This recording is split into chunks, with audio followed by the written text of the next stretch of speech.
The war in Afghanistan has taken an ugly turn as the US brought back the medieval Taliban to power and imposed them on Afghans in exchange for their imperialistic interests. And in this way, the establishment of true democracy and women's rights were prevented, and our country was thrown to the wolves. I will not go into the details of the past, as Afghans and the world know what were the Taliban back in power from 1996 to 2001. But what I want to emphasize to this forum is that Afghan people and especially Afghan women have a long history of resistance. And this resistance will continue against the Taliban and the fundamentalists.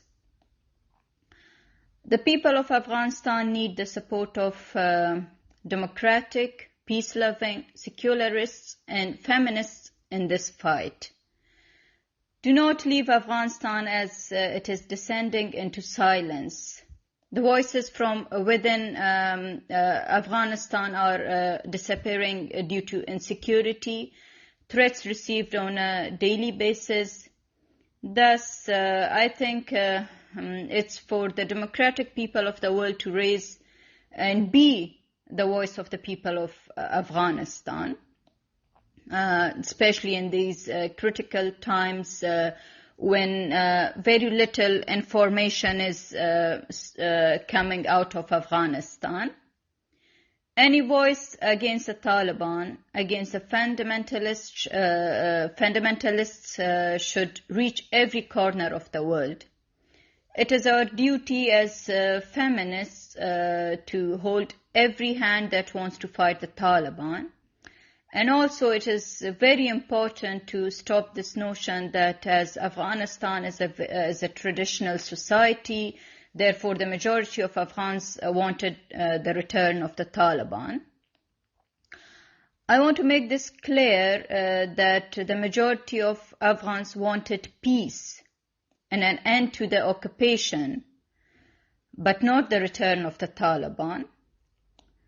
The majority of Afghans wanted their voices to be heard and wanted and still want that these criminals, whether they are Taliban or fundamentalists, should be brought to trials. They should be punished for their past crimes and they should not be in power, but they should be in jails. This is what the majority of Afghans want, and which unfortunately did not happen. Afghan women and children will suffer the most by the reimposing of the Taliban. As I mentioned earlier, I don't want to go into details what Taliban did from 1996 to 2001. The whole world knows about it. But what I want to emphasize is that it's a repeat of history. The same things are happening again. Women have already been told to stay at home, as per the saying of Taliban spokesperson, that their soldiers don't know how to behave with Taliban, so it's for the security of the women to stay at home. And it's a very big lie, actually. They are actually paving the way for introducing their harsh Islamic laws. And they have said this repeatedly, that Afghan women will have rights within the frame of Sharia law. And I'm sure most of you at least know in Sharia, women are not even allowed to leave their houses without male relatives, so let alone working and all that, or traveling. So it's just a lie to say that we will give rights to women.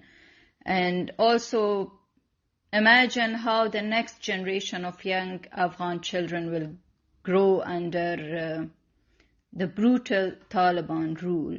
at the moment as I'm talking, they've already told that only up to grade 6 can go at the moment to school, because they need to work on the segregation of classes and everything. So means even the kids cannot go to school. And also universities can resume their work, but women cannot rejoin back their classes as per their saying that segregation of classes should happen, and then they can join. And only female professors and teachers can teach them, and we lack female professors and teachers at the moment in Afghanistan. So these are all lies. So actually the persecution, kidnapping, beatings have already started, and women have been already limited to their houses in most of the country. I call upon all feminists and especially fellow sisters from Pakistan to raise their voice against the Pakistani administration and reveal their involvement in Afghanistan and their support for Taliban. We have a saying in Afghanistan that if your neighbor is burning in the fire, then remember that that fire will soon burn you too. This fire will not only burn Afghanistan and Pakistan, but it will burn the entire region and will have consequences on the rest of the world too, and especially women movements elsewhere. So, for this fire to be stopped, we need to raise our voices. We need to support the Afghan people and especially Afghan women. We should not leave them alone. Long live free, democratic and secularist Afghanistan. Long live the feminist movement of the world.